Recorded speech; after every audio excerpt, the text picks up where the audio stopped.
Bienvenidos a nuestra clase, lectura número 7, parte 7, y continuamos hablando del libro de Génesis y en particular hablando de los propósitos por cuál y la forma en que se escribió. Y en la última sesión estuvimos hablando de cómo el Señor apartó la humanidad a propósito de todo lo demás de la creación. La relación de la humanidad con Dios única entre los seres creados se expresa en la frase intencionalmente ambigua que dice imagen de Dios. Sin duda, parte del trasfondo de la elección de esta palabra es la constante aversión, note bien, aversión veterotestamentaria del Antiguo Testamento a la representación de Dios en cualquier forma, así como su prohibición explícita.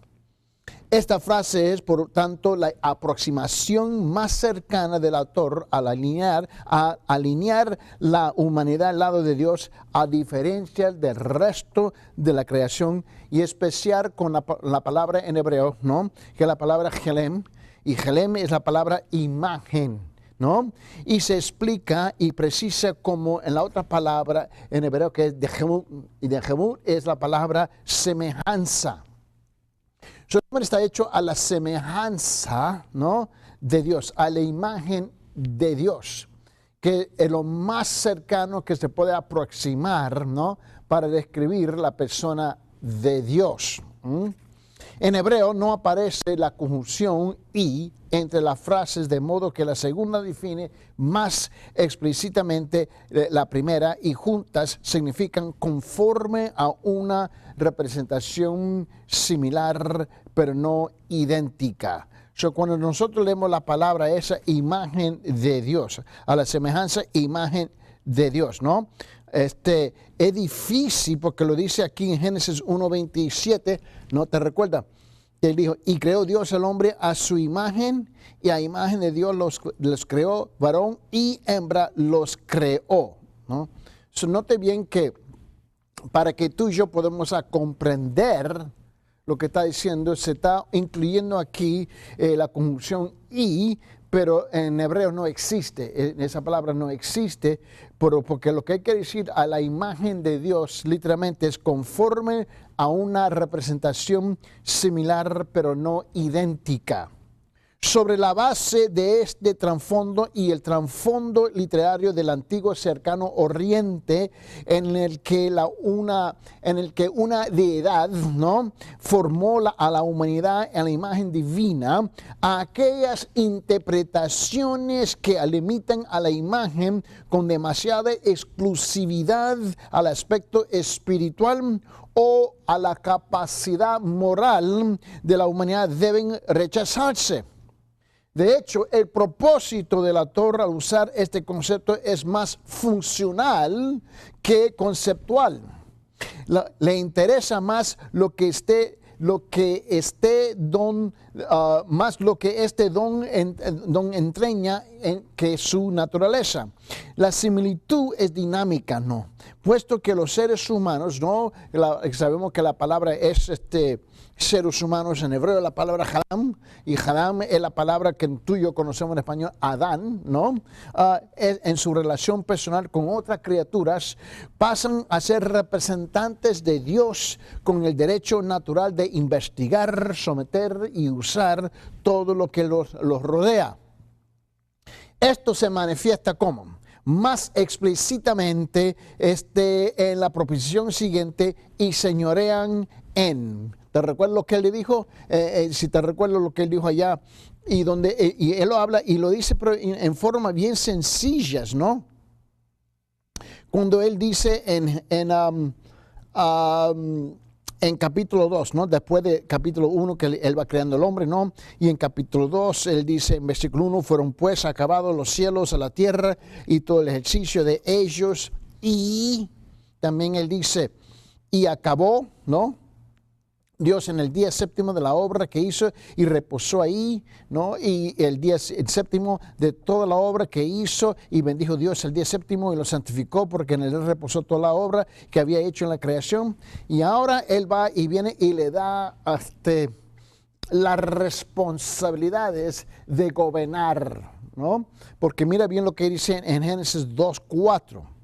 Y estos son los orígenes de los cielos y la tierra cuando fueron creados el día Jehová, Dios hizo la tierra y los cielos. Y toda planta del campo antes que fuese la tierra y toda hierba del campo que antes que naciese, porque Jehová Dios aún no había hecho llover sobre la tierra. No, él va hablando y detallando todo lo que se tiene que hacer, ¿no? Bien.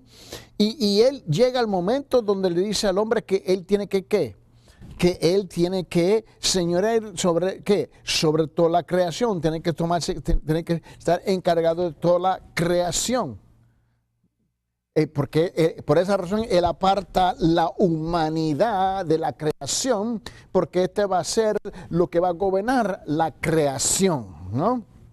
A consecuencia de ser a imagen de Dios, el hombre y la mujer han de gobernar el mundo en nombre de Dios. No en su propio nombre, pero en el nombre de Dios. No debajo de su régimen, abajo de sus reglamentos, abajo de sus reglas, abajo de su ley.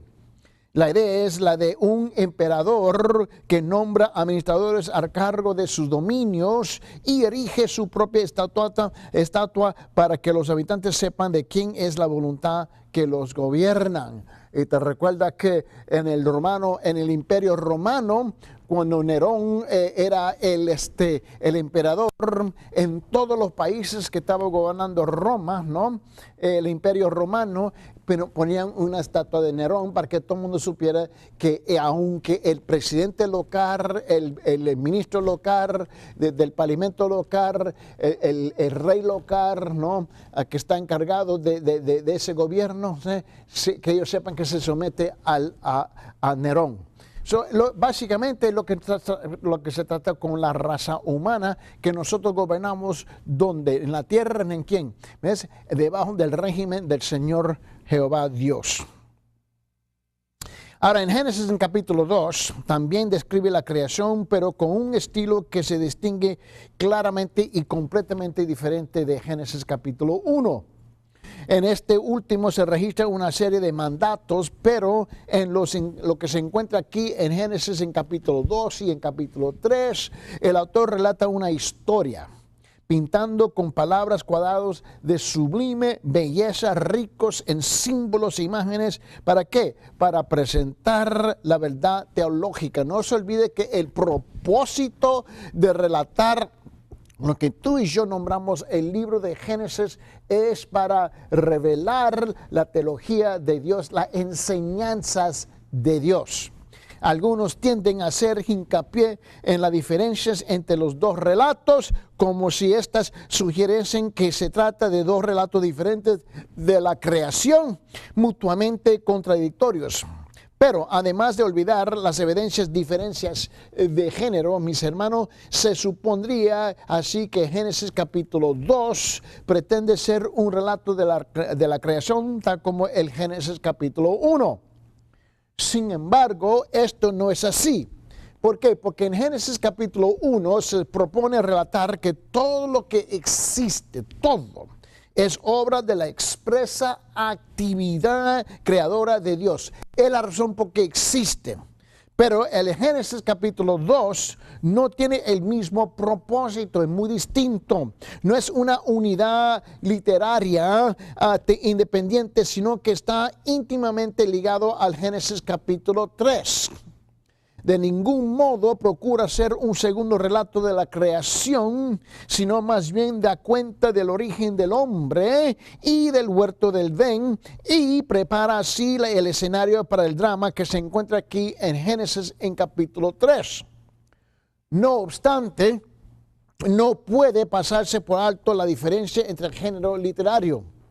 El Génesis capítulo 2 obviamente presenta numerosos elementos que corresponden a un relato de la creación, elementos que difieren notamente del Génesis capítulo 1, y eso sí lo reconocemos, porque el capítulo 1 tiene un propósito muy distinto al capítulo 2, que está ligado al capítulo 3. Por ejemplo, El orden en que aparece la creación de la humanidad en los dos capítulos es muy distinto, obviamente. ¿Por qué? Porque tiene dos propósitos distintos. Porque el hombre haya sido creado en primer o último lugar dentro de la creación de los seres humanos, de los seres animados, mis hermanos, no es esencial a ninguno de los relatos. Hay argumentos. Yo estaba escuchando no hace mucho tiempo que había dos profesores que en el seminario que estaban discutiendo y tuvieron un debate que en Génesis capítulo 1 la creación del hombre aparece último, pero en Génesis capítulo 2 aparece primero. Y de repente formaron un gran argumento de la razón del por qué. Lo fundamental, mis hermanos, es que la posición que ocupa la humanidad como la culminación de la creación de Dios. Eso es lo más importante, porque en Génesis capítulo 1 logra expresarlo presentando al hombre como, y a la mujer como qué, como clímax, ¿no?, de la actividad creadora de Dios. Yo no lo veo por último, yo veo esto como la coronación, ¿ves?, que Él está coronando la creación con el hombre y la mujer, mientras que algo completamente diferente en Génesis capítulo 2 lo logra mencionando su creación en primer lugar. Él solamente lo menciona ahí, pero en capítulo 1 es la coronación de la creación. En este relato muy gráfico, mis hermanos, y antropomórfico, que quiere decir, mis hermanos, que se le da atributos humanos. Jehová, aparece descrito como el alfarero que forma al hombre del polvo de la tierra, ¿no? Aquí se le da atributos humanos a Dios, ¿no? Cuando dice que forma. Tal como se observa en Génesis capítulo 3, en versículo 19 también. Y el uso de esta palabra se origina en la expresión corriente que significa, mira, morir, volver al polvo. Por ejemplo, mira, déjame darte un ejemplo. En Génesis 3, capítulo 3, en versículo 19 dice, con el sudor de tu rostro comerás el pan hasta que vuelvas ¿a qué? A la tierra, al polvo, porque de ella fuiste tomado, pues polvo eres y al polvo volverás. En Job, te recuerda, en Job capítulo 10, se nos dice también en versículo 9, también dice, acuérdate ahora que me has modelado como a barro y me harás volver al polvo. Job reconoce a Dios como el alfarero, ¿no? En Job capítulo 34 también dice esto en versículo 15. Él dice, toda carne a una perecería y el hombre volvería ¿qué? Al polvo. También encontramos en Salmos 104, en versículo 29 dice, escondes tu rostro. Mira los términos, ¿no?, antropomórficos que se le da atributos humanos a Dios cuando Él dice, escondes tu rostro, ¿no? Se turban, les quita el aliento, expiran y vuelven al polvo, ¿no? Podemos ver aquí que así que las imágenes empleadas ponen de relieve no solo el vínculo que uno a la humanidad con la tierra, sino también la fragilidad, ¿ves?, del hombre. Su mortalidad fue hecho de la tierra a la que inevitablemente debe regresar. A esta forma inanimada que Jehová o Yahweh ha moldeado, él mismo sopla, porque dice aliento de ¿qué? De vida. Note bien que otra vez se le da a Dios atributos humanos, ¿no? Términos antropomórficos. Y mira bien, dice alienta de vida, y el hombre se transforma en ¿qué? En un ser viviente.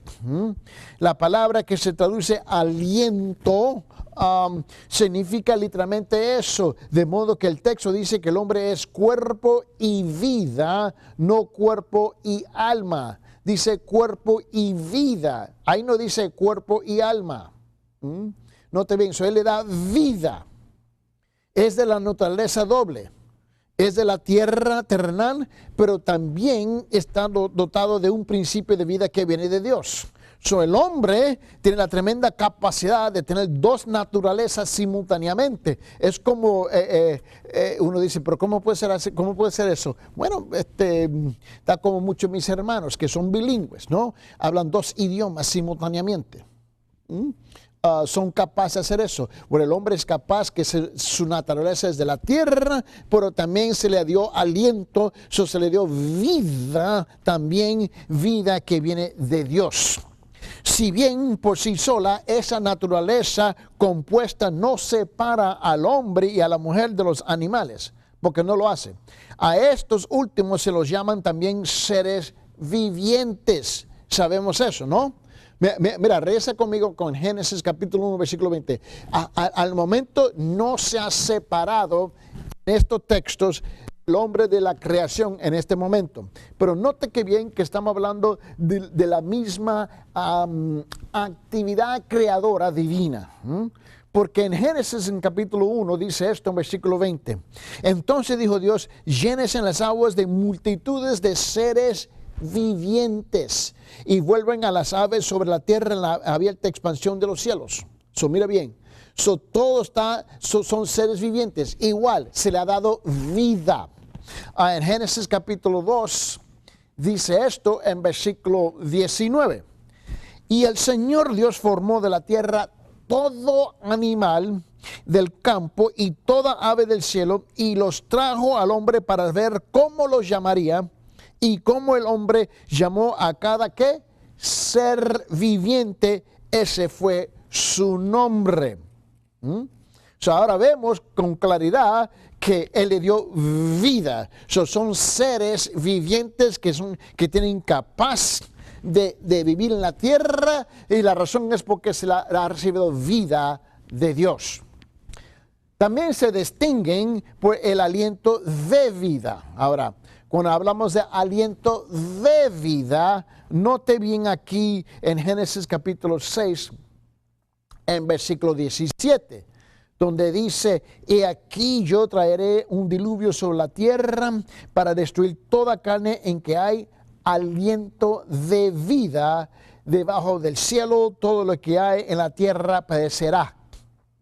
También en Génesis 7:22 se nos dice todo aquello en cuya nariz había aliento de espíritu de vida, todo lo que había sobre la tierra firme murió, hablando del diluvio. Igual, regresando en el libro de Job, en 34:14 dice, y si él determinará hacerlo así, si hiciera volver a sí mismo su espíritu y su ¿qué? Y su aliento. El hombre aquí está grafíticamente caracterizado como el objeto de la atención especial y esmerada de Dios. Vemos que otra vez que el hombre es elevado, el hombre y la mujer, estamos hablando, cuando yo digo el término hombre, estoy hablando de la humanidad, ¿no?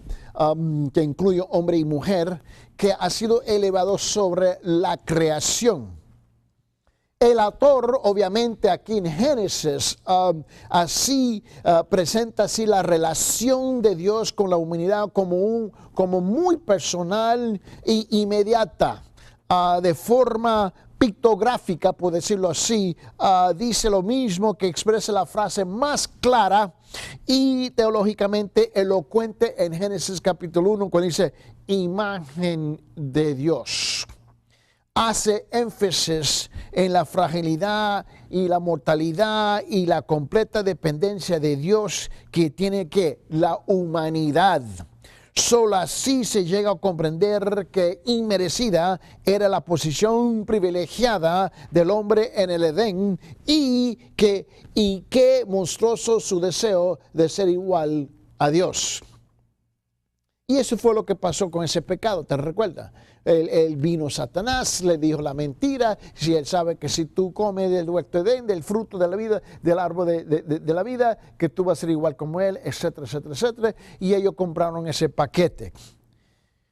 Ahora déjame llamar su atención en Génesis capítulo 2. Y por favor, vete a Génesis capítulo 2, versículo 18. Y vamos a comenzar ahí hasta el versículo 25, por favor. En Génesis capítulo 2, 18 a 25, describe la creación de la mujer, específicamente que desempeña un importante papel en Génesis capítulo 3.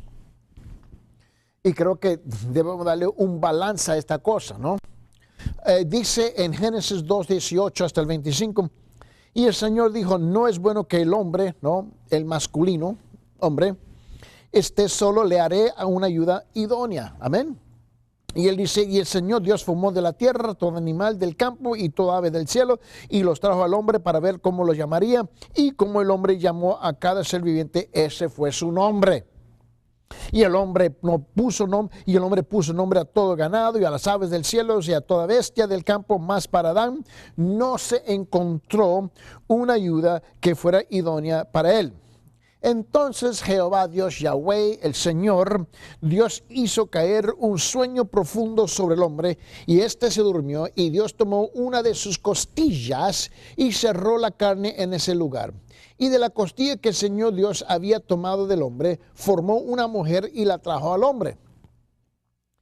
Y el hombre dijo, esta es ahora hueso de mis huesos, carne de mi carne, ella será llamada mujer, porque del hombre fue tomada. Por tanto, el hombre dejará a su padre y su madre y se unirá a su mujer y serán una sola carne. Y estaban ambos desnudos y el hombre y su mujer no se avergonzaban. Eso es el estado. Entonces, te recuerda que dije que hay una gran brecha ahora que existe y lo vamos a ligar entre Génesis capítulo 2 y Génesis capítulo 3. El relato aquí comienza con la afirmación básica de la naturaleza, esencialmente gregaria del hombre, su sociabilidad, ¿no? Porque dice en Génesis 2:18, no es bueno que el hombre esté solo. Obviamente Dios creó la humanidad para ser social. Hay una vinculación entre los dos que es necesario para formar uno. No fue creado como un ser que prescindiera de los demás, sino como una pareja de seres, porque dice, varón y hembra los creó, los dos, porque eso es lo que dice en Génesis 1:27. Dos seres que no pueden existir separados el uno del otro. Yo creo que es ahí donde tenemos que llegar a comprender. El diseño divino de Dios para el hombre y la mujer a vivir sobre la tierra y tener una vida de Dios es que tienen que vivir juntos. Nunca fue la intención y nunca fue el propósito de Dios que el hombre y la mujer viven separados.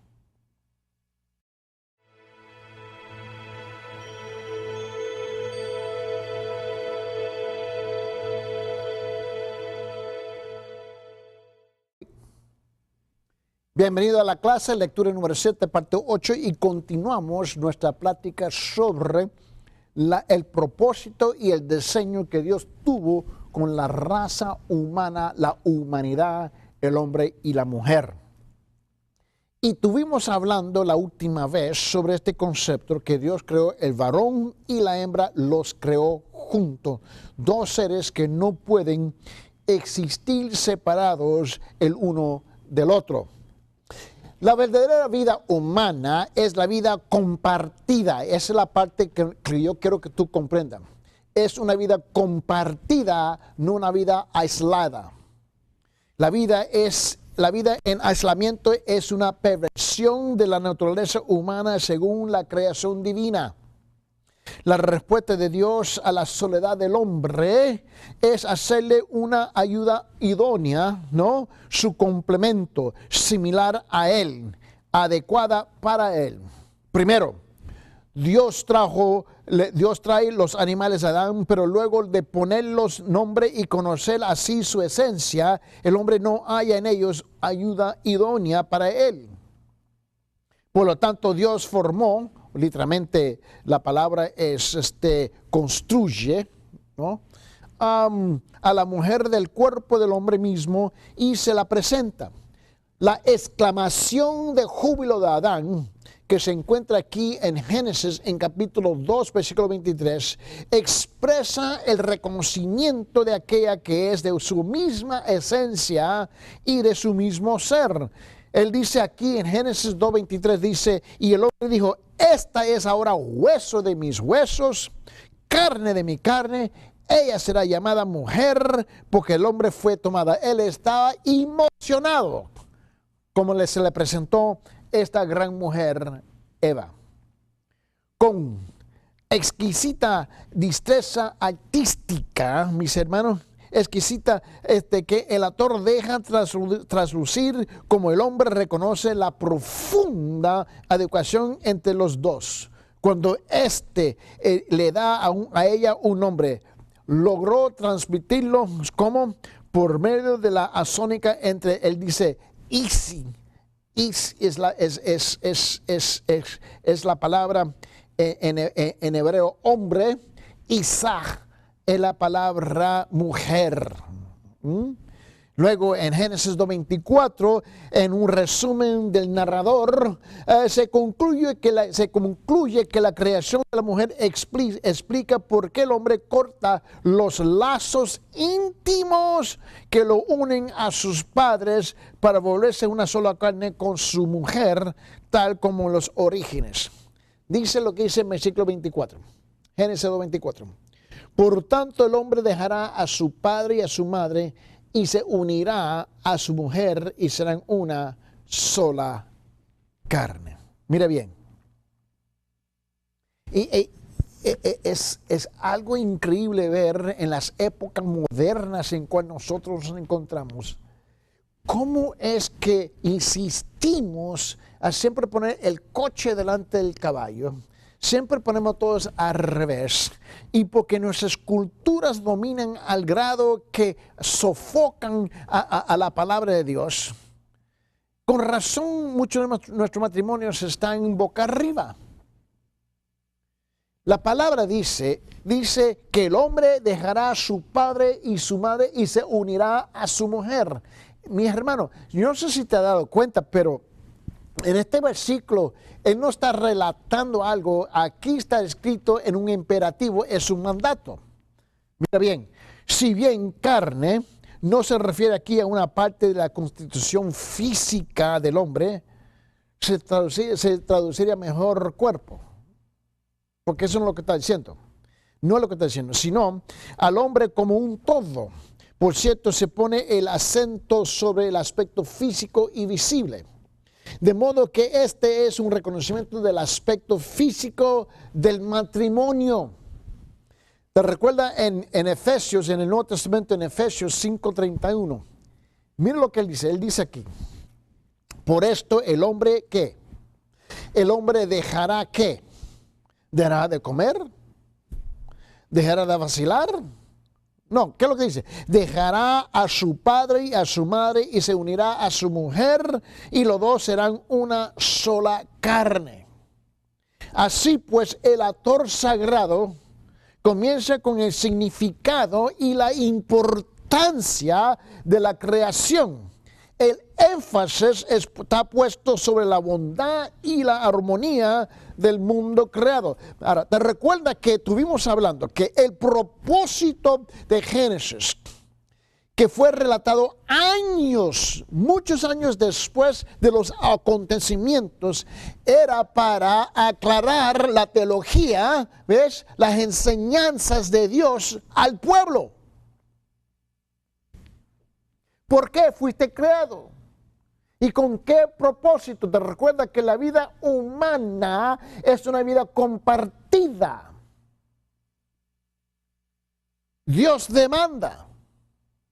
Su diseño divino en la vida de un hombre y una mujer es que viven juntos, compartiendo la vida.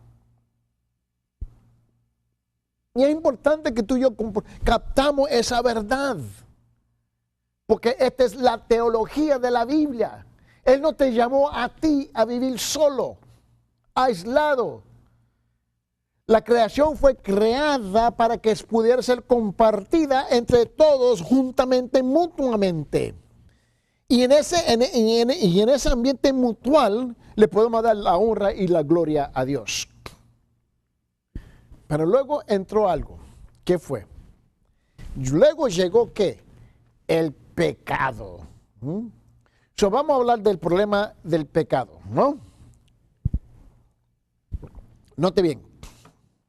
Después del estribillo de Génesis capítulo 1, cuando él dice, y vio Dios que era bueno, se ha preparado el terreno para relatar qué fue lo que corrompió aquel mundo.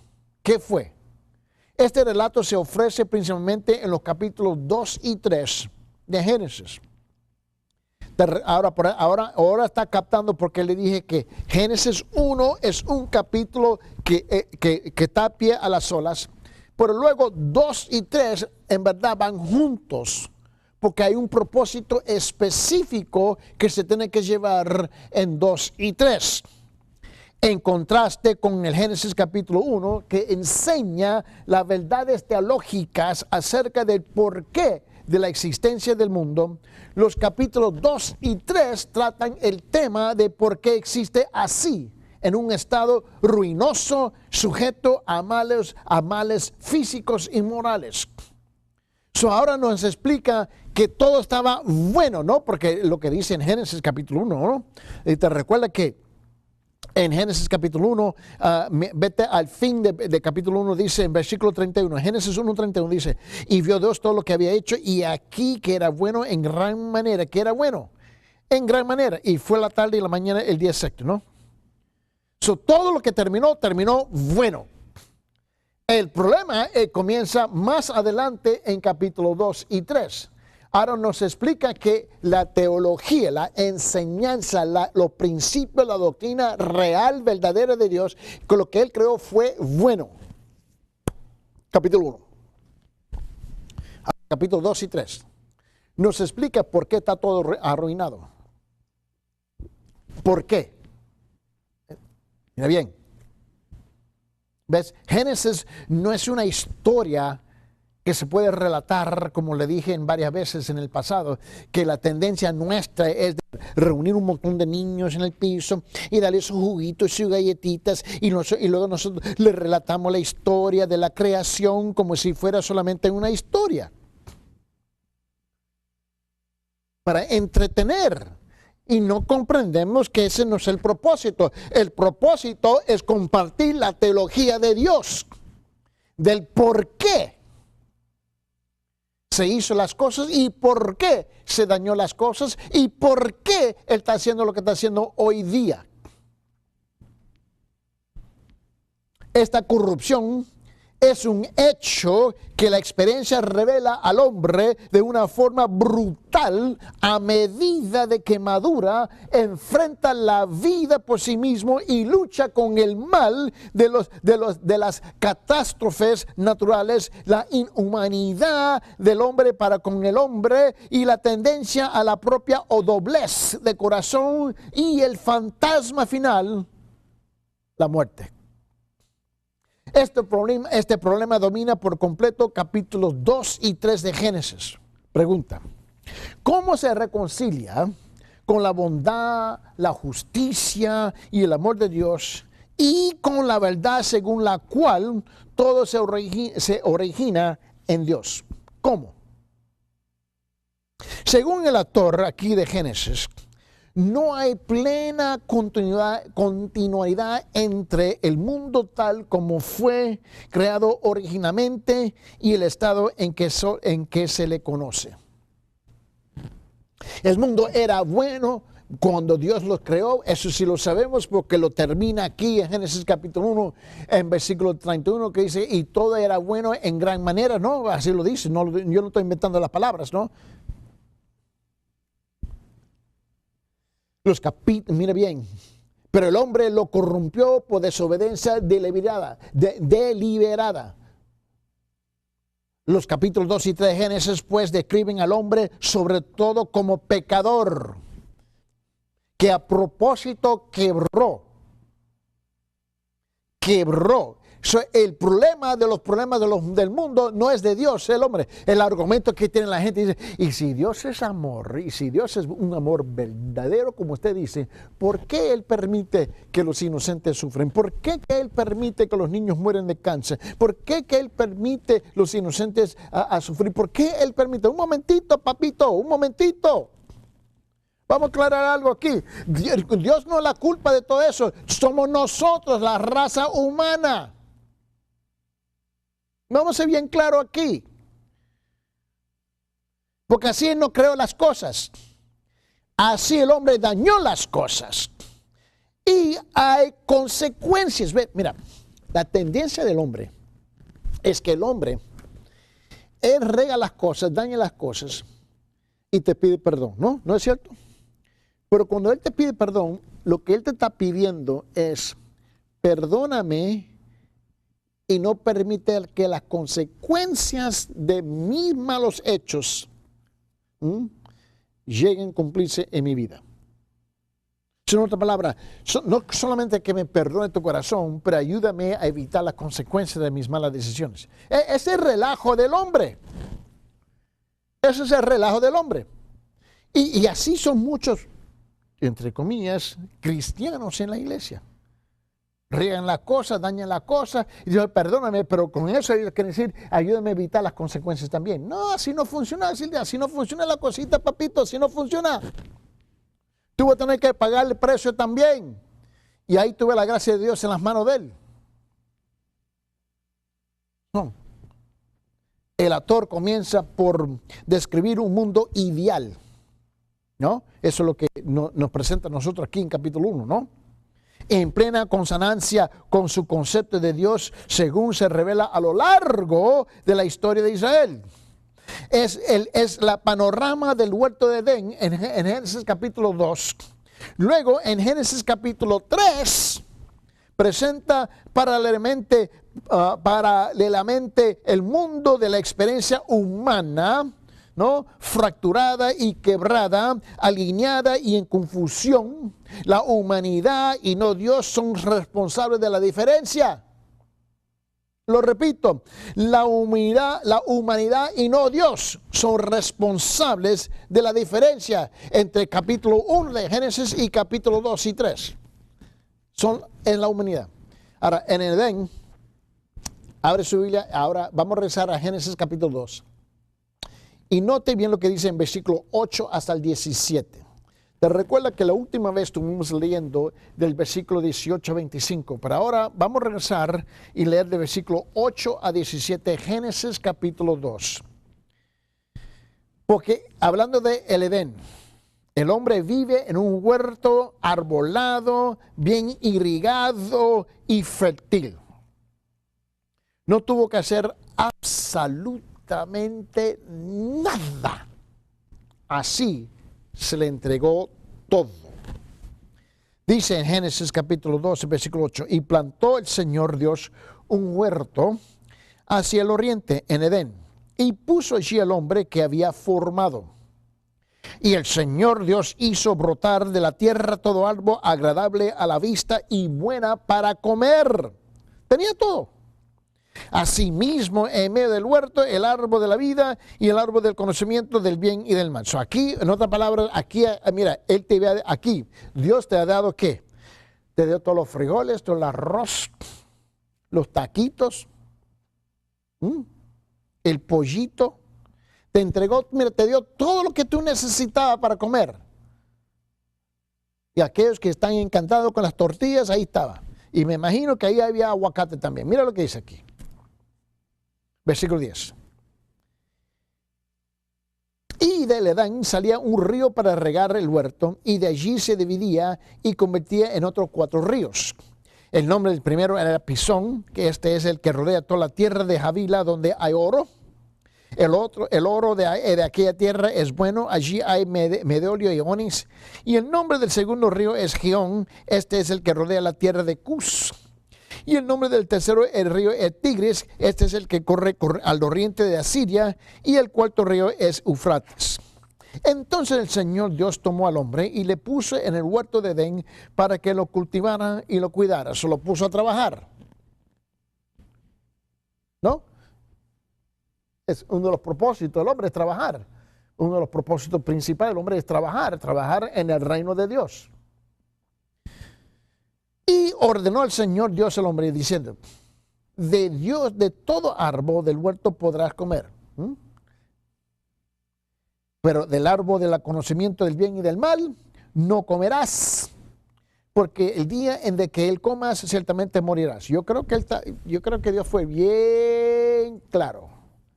Aquí no necesitaba intérprete, aquí no necesitaba traductor, aquí estaba bien claro. Dios le habló al hombre directo y el hombre comprendió. Toda esta en plena armonía, desde las formas de la vida superiores hasta las inferiores. El hombre y los animales solo se alimentan de las plantas. Ese fue el diseño original. No peleen conmigo. No quieren discutir conmigo. ¿Y qué pasó con mi pollito? ¿Qué pasó con mi bistec encebollado? ¿Qué pasó con mi lechón asado? ¿Qué pasó con mi hamburguesa? No, yo no quiero hablar. Mira, fue claro lo que él hizo. Mira bien. Le proveyó todo lo que necesitaba. El diseño del cuerpo de Dios al hombre, que le entregó a él todas las plantas, los vegetales que iba a necesitar, era más que suficiente para sostenerlo. Más que suficiente. Ahora mira lo que dice aquí en versículo 15. En Génesis 2:15. Si bien hay tareas que cumplir, porque en Génesis 2:15 no existe lucha ni dolor para arrebatar a una tierra dura el sustento para la vida. Dice, entonces el Señor Dios tomó al hombre y lo puso en el huerto de Edén para que lo cultivara y lo cuidara. Lo mandó, papito, a trabajar. Ahora, si tú tienes un vagabundo en tu casa ahí, un vagón ahí que no quiere trabajar, córrelo de la casa. A ver, la Biblia dice que no quiere comer, que no quiere trabajar, no debe de comer. La palabra también clara. No crecen cardos ni espinos tampoco. Parecería, por tanto, haber cierta irrealidad en el torno al Edén, pues el autor no procura describir el mundo de la experiencia humana. Describe, en cambio, un mundo ideal. El reflejo y mis hermanas, y la concomitancia de la condición espiritual en la que vive el hombre está en paz y en comunión con Dios. Aquí el autor logra comunicar esto tomando el mundo de la experiencia humana y quitándole todo mal, tanto físico como moral y todo desagradable. No tiene nada de eso en el huerto de Edén. El resultado es un elocuente cuadro de la inocencia humana. El pecado aún no existe. Ahora, en medio del huerto hay dos árboles.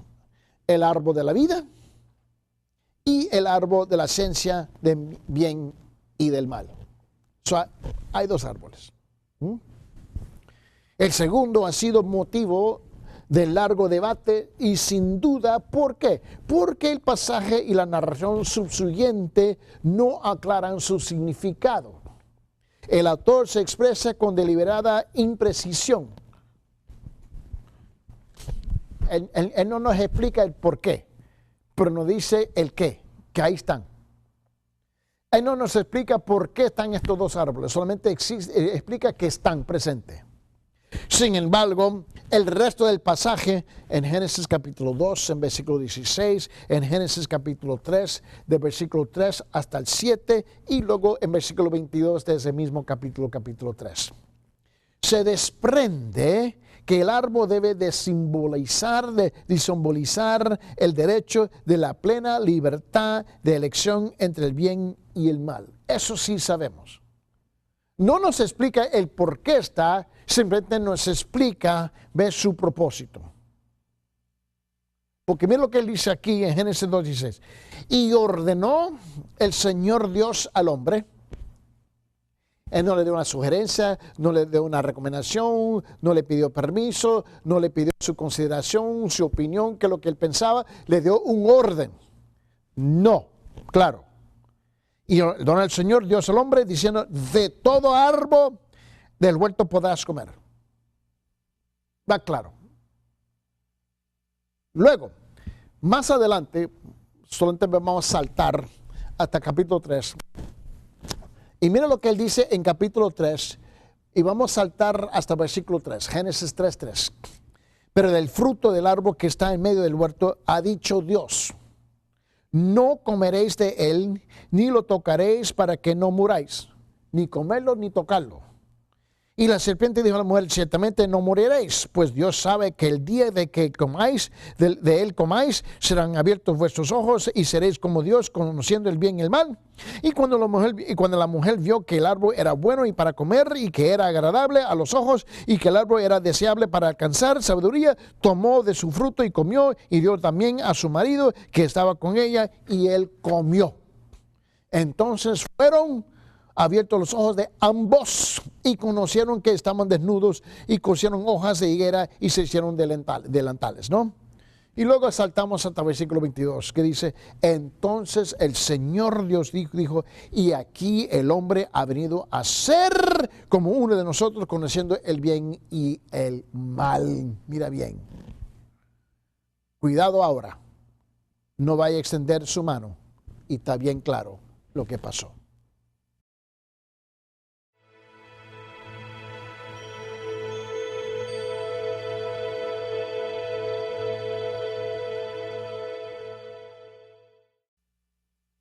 Una vez más, le da la gracia a regresar a nuestras lecturas número 7 y vamos a comenzar parte número 9. Continuamos hablando de Génesis. Si captamos bien el libro de Génesis, captamos bien todo el resto de la Biblia.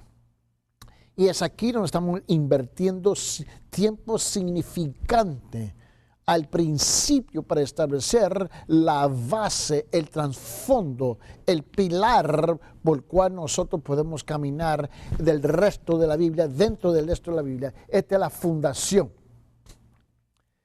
Sabemos que la primera pareja humana, al comer del árbol, se propone ser como Dios. Porque te recuerdo que él dijo en Génesis 3:5. Él dijo, pues Dios sabe que el día de que él comáis, serán abiertos vuestros ojos y seréis como Dios, conociendo el bien y el mal. Sabemos eso. Determinar por sí misma lo que es bueno y malo, establecer la autonomía moral sobre el bien y el mal, y por consiguiente usurpar la prerrogativa divina. Eso es lo que pasa aquí, porque en Génesis 3:22 dice esto. Entonces el Señor dijo Dios, he aquí el hombre ha venido a ser como uno de nosotros, conociendo el bien y el mal. Cuidado ahora, no vaya a extender su mano y tomar también el árbol de la vida y coma y viva para siempre. Esa autonomía moral se manifiesta en Génesis capítulo 3. Ahora, déjame detenerme un momento aquí. La autonomía moral nunca fue la voluntad de Dios. Tenía que ser una moral dependiente, que dependíamos de la dirección y de la mano de Dios directamente. Pero la autonomía moral era hacerse independiente de Dios.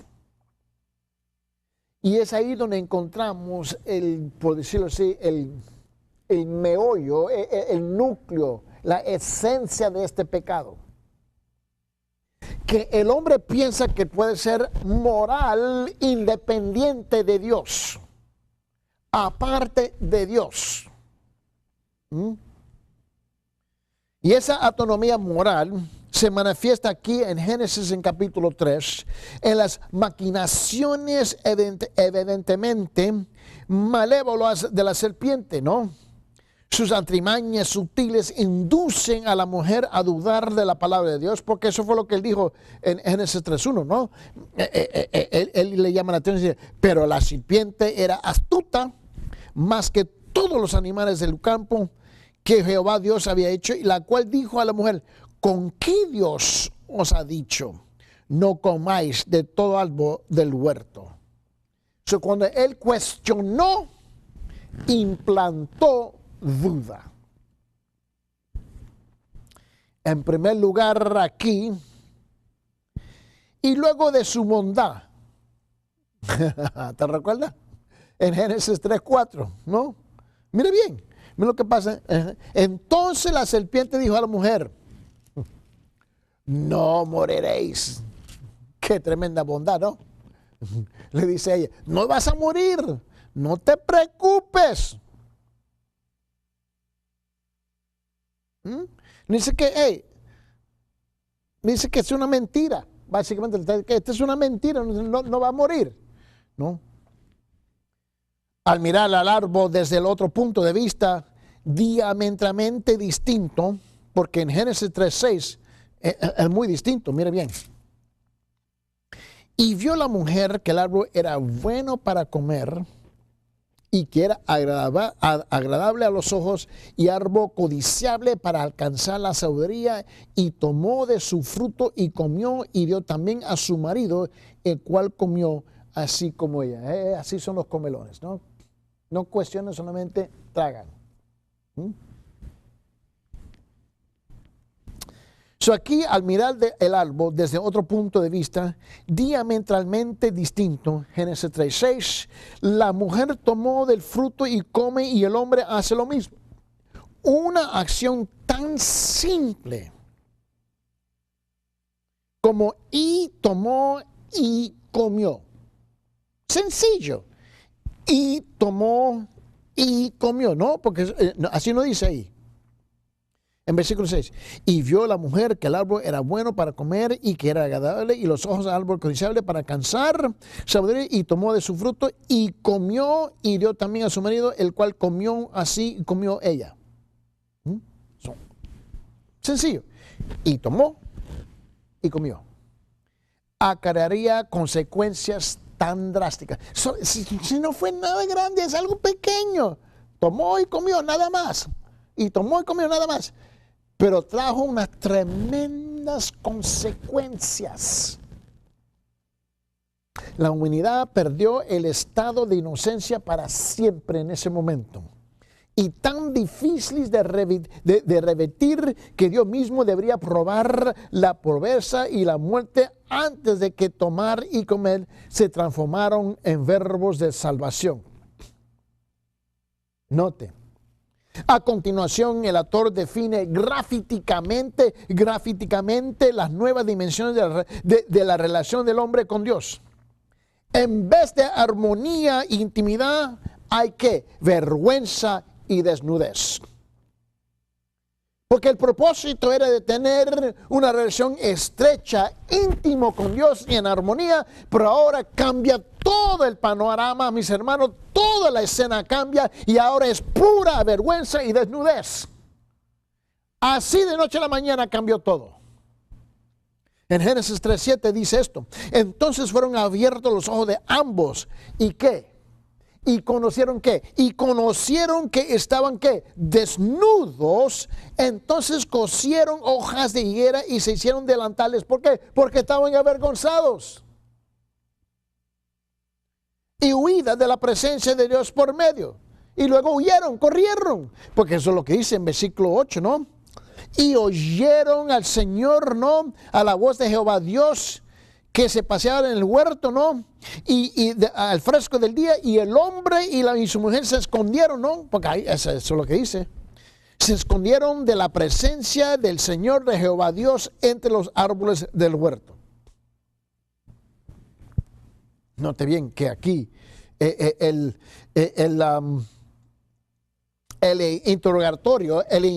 interrogatorio que hubo y luego, la unidad original de la comunidad humana se desintegra. Mira,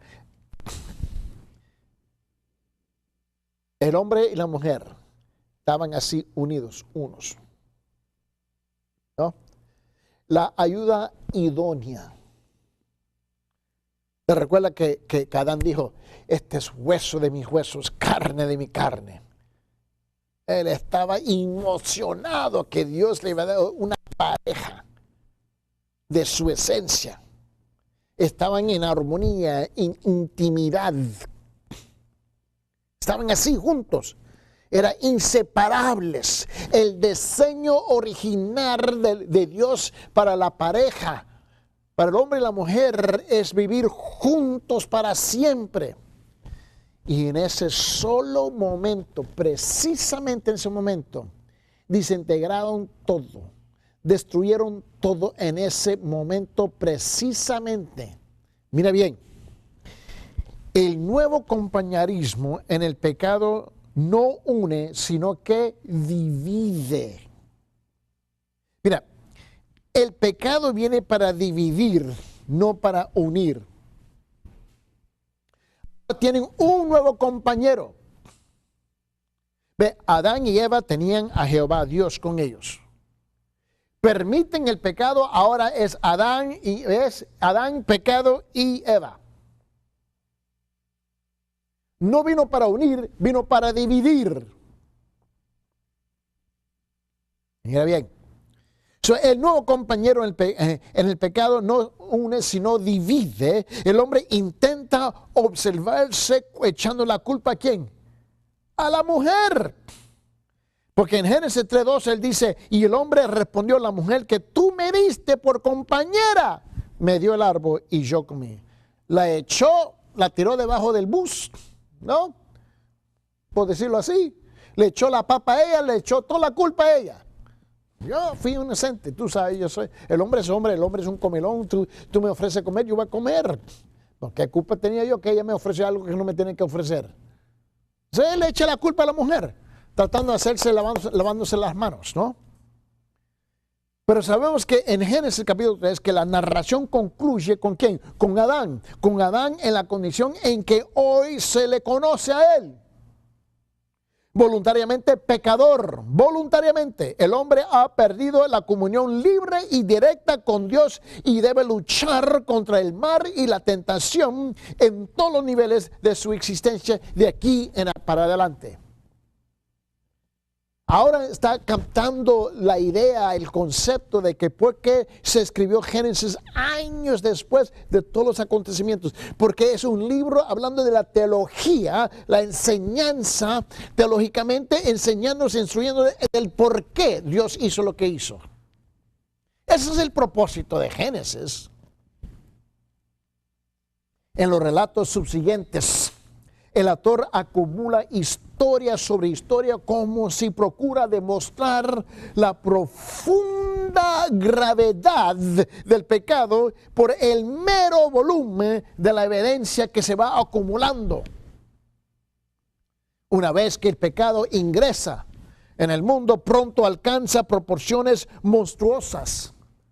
Hermano, ya que tú abriste el hoyo, es imposible detener las aguas. La segunda generación de la humanidad experimenta, ¿ves? El fratricidio. La reseña de la generación de las generaciones subsiguientes concluye con el brutal. Juan dice, canto de la espada de Lamec. Y esta cosa no se va mejorando, se va empeorando. Tú puedes leer de Génesis capítulo 3 hasta Génesis capítulo 4. Ahora mira lo que pasa. En Génesis capítulo 4, te recuerda que entramos con la historia de Caín y Abel. Y Caín termina matando a su hermano Abel, ¿no? Pero la cosa no se va mejorando, se va empeorando. Mira cómo termina Génesis capítulo 4, ¿no? En Génesis capítulo 4, y te recuerda ya en versículo 23. Mira lo que él dice. Y Lamec le dijo a su mujer, o a sus mujeres, Ada y Asila, oí mi voz, mujeres de Lamec, escuchad mi dicho, que un varón mataré por mi herida y un joven por mi golpe. Wow. Prestar oído a mis palabras, le está diciendo. pues he dado muerte a un hombre por haberme herido y a un muchacho por haberme pegado. La cosa se va empeorando. Mira, regresa al principio de Génesis capítulo 4. Porque aquí hay los dos pasajes, difieren mucho en cuanto a forma literaria, ¿no? Que va a ser Génesis capítulo 4 del versículo 1 al 16, porque adopta la forma de relato de capítulo 2 y 3 de Génesis. Y reanuda la narración del Edén y la caída, retomando temas e ideas comunes de aquellos capítulos. Mira bien. ¿Por qué? Porque nos tiene que preparar por las acciones subsiguientes, ¿no? Mira lo que él dice en Génesis capítulo 4, versículo 1. En versículo 1 vamos al 16. Y el hombre conoció a Eva y a su mujer, y ella concibió y dio a luz a Caín y dijo, ha querido varón con ayuda del Señor. Después dio a luz a su hermano Abel, y Abel fue pastor de ovejas y Caín fue labrador de la tierra. Y aconteció que al transcurrir del tiempo, Caín trajo al Señor una ofrenda del fruto de la tierra. También Abel por su parte trajo de los primogénitos de sus ovejas y de la grosura de los mismos. Y el Señor miró con agrado a Abel y a su ofrenda. Pero a Caín, mira bien, su ofrenda no miró con agrado, y Caín se enojó mucho y su semblante se desmudó. Entonces el Señor dijo a Caín, ¿por qué estás enojado? ¿Y por qué has desmudado tu semblante? Si haces bien, no serás aceptado. Si haces bien, no serás aceptado. Le está haciendo la pregunta. Y si no haces bien, el pecado yace a la puerta y te codicia, pero tú debes dominarlo. O sea, él tiene una respuesta, ¿no? Y Caín dijo a su hermano Abel, vayamos al campo, ven hermanito. Y aconteció que cuando estaban en el campo, Caín se levantó contra su hermano Abel. ¿Y qué? Y lo mató. Entonces el Señor dijo a Caín, ¿dónde está tu hermano Abel? Y él respondió, no sé, ¿soy yo acaso guardián de mi hermano? Y él le dijo, ¿qué has hecho? La voz de la sangre de tu hermano clama a mí desde la tierra. Ahora pues, maldito eres de la tierra que ha abierto su boca para recibir de tu mano la sangre de tu hermano. Cuando cultives el suelo no te dará más su vigor. Vagabundo y errante serás en la tierra. Y Caín dijo al Señor, mi castigo es demasiado grande para soportarlo. He aquí me has arrojado hoy de la faz de la tierra, y de tu presencia me esconderé, y seré vagabundo y errante en la tierra, y sucederá que cualquiera que me halle me matará. Entonces el Señor le dijo, no serás así, pues cualquiera que mate a Caín 7 veces sufrirá venganza. Y puso el Señor una señal sobre Caín para que cualquiera que lo hallase no lo matara. Y salió Caín de la presencia del Señor, ¿no? Y se estableció en la tierra de Nod al oriente de Edén. Entonces sabemos que la cosa en la historia aquí no se va mejorando. Y sabemos que aquí, ahora antes que tú me preguntas, sabemos que en versículo 15 que le dijo que le puso una señal, ¿no? Y aunque no se describe aquí, involucraba alguna marca identificable de que estaba bajo la protección divina, que fue otorgado misericordia, por decirlo así, por Dios a Caín. Pero al mismo tiempo, la señal que lo salvaba pasó por su marca de vergüenza por toda vida. Pero no te puedo decir qué fue. Antes que comenzamos a hablar y especular, por favor, no lo vamos a hacer. Solamente puso una marca. ¿Qué tipo de marca? No sabemos. Ahora, en la primera parte del versículo 1 a 16 tenemos esta cosa. Ahora, por otra parte, en Génesis capítulo 4, comenzando el versículo 17 hasta el 24, es básicamente un árbol genealógico con notas, comentarios que transmite el propósito de la Torah. Y muchas veces la gente lo lee y dice, ¿y por qué tenemos que leer todas las genealogías? Es un aburrimiento, no le hallo el chiste de por qué lo tiene ahí. Bueno, lo tiene ahí por un propósito específico. ¿Tú crees que Dios hace las cosas porque solamente se le pegó la gana y no tiene propósito? Sí, obviamente él tiene propósito. Mira lo que él dice: y conoció Caín a su mujer, en versículo 17, y ella concibió y dio luz a Enoc. Y edificó una ciudad y llamó Enoc como el nombre de su hijo. Y Enoc le nació Irad, Irad engendró a Mehujael, y Mehujael engendró a Metasuel, y Metasuel engendró a Lamec. Y Lamec tomó para sí 2 mujeres, y el nombre de una era Ada, y del nombre de la otra era Sila. Y Ada dio a luz a Jabal, el cual fue padre de los que habitan en tiendas y tienen ganado. Y Ada dio luz a Jabal, el cual fue padre de los que habitan en tiendas, ¿no? Y su hermano se llamaba Jubal, cual fue el padre de todos los que tocan la lira y la flauta. Y también en versículo 22, y Sila a su vez dio luz a Tubal Caín, forjador de todo utensilio de bronce, de hierro. Y la hermana de Tubal Caín era Naama. Y Lamec dijo a sus mujeres Ada y a Sila: oí mi voz, mujeres de Lamec, prestar oído a mis palabras, pues he dado muerte a un hombre por haberme herido y a un muchacho por haberme pegado. Si 7 veces es vengado Caín, entonces Lamec lo será 70 veces y 7. Mira, el interés no se centra tanto en quiénes fueron los descendientes de Caín como en el estilo y tipo de la vida que llevaban. No. Esta información se ofrece al principio de las genealogías de 7 miembros que se encuentran aquí en Génesis en capítulo 4 en versículo 17. Al final, donde se amplía en 3 ramas y de hecho deja de ser una genealogía. Porque mira lo que él dice aquí en Génesis 4:17. Él dice: y conoció Caín a su mujer, y ella concibió y dio luz a Enoc, y edificó una ciudad y llamó Enoc como el nombre de su hijo. Los detalles de la historia de Caín y Abel sin duda son conocidos, sin duda. Es un arrebato de furia y celos por el rechazo de su ofrenda. ¿Y qué? Y la aceptación a la de Abel.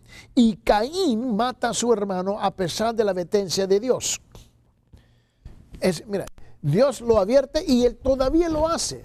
Porque lo dice aquí, bien claro, en Mateo capítulo 4. ¿Te recuerdas que dije que ahora el hombre y la mujer son independientes moralmente? La autonomía moral. Este es el problema con la autonomía moral, que no hay un constante.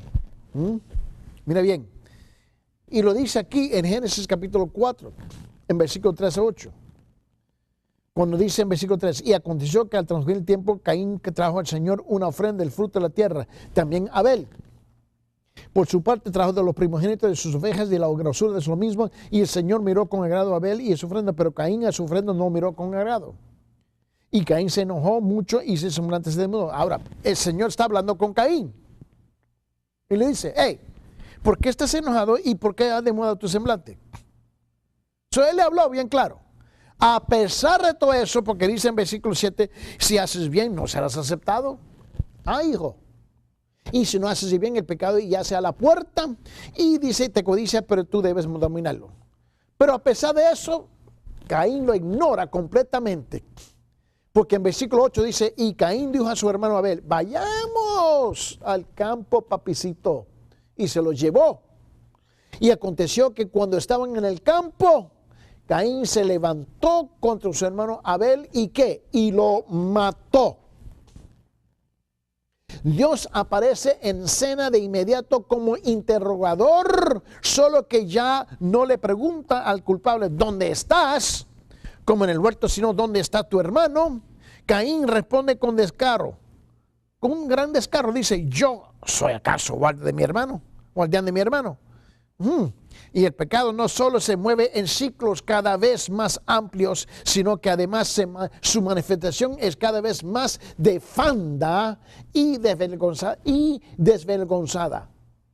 Se va de mal en peor, en peor, en peor, en peor, en peor. Y esa fue la consecuencia de la autonomía moral cuando el hombre se hizo independiente de Dios.